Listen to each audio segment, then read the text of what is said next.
Na mtazamaji, huyo ni mwanahabari wetu Timothy Kipnusu ambaye yuko katika eneo la Elgeyo Marakwet na atakuwa anatuandalia taarifa zaidi ili tuweze kupata undani wa uhalisia wa jinsi mambo yalivyo katika taarifa zetu ambazo zitakuwa zikifuata. Na mtazamaji, unaendelea kutazama runinga KBC Channel 1. Anayeshikilia usukani wa lugha ya taashira ni Susan Thuku.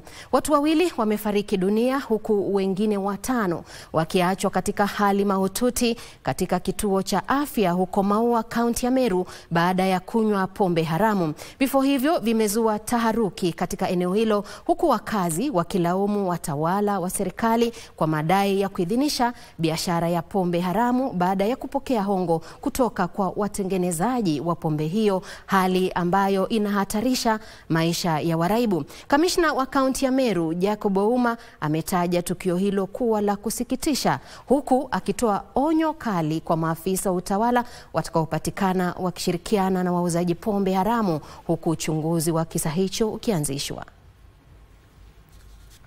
Saa hii watu wawili wako Mosare, watu 5 wako alimaututi juu ya hii pombe, na hii pombe ni wakubwa wetu ndio wanaleta pombe kwa sababu ya kukula hongo. Machabuchibu wanajua mahali inapikwa, wao wanaenda tu na kukusanya pesa, wakikusanya pesa wanaenda sawa.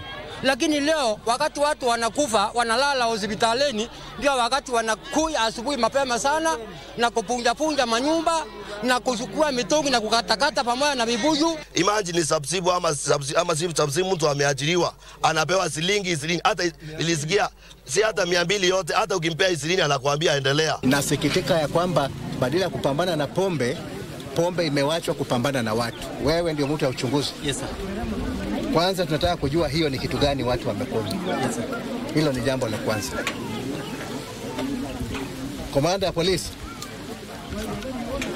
angalia moja kwa moja the police establishment ambayo iko within itoke hapa, mtafute askari mpatie watu ambao wanaweza kusaidia nani? Kusaidia wananchi.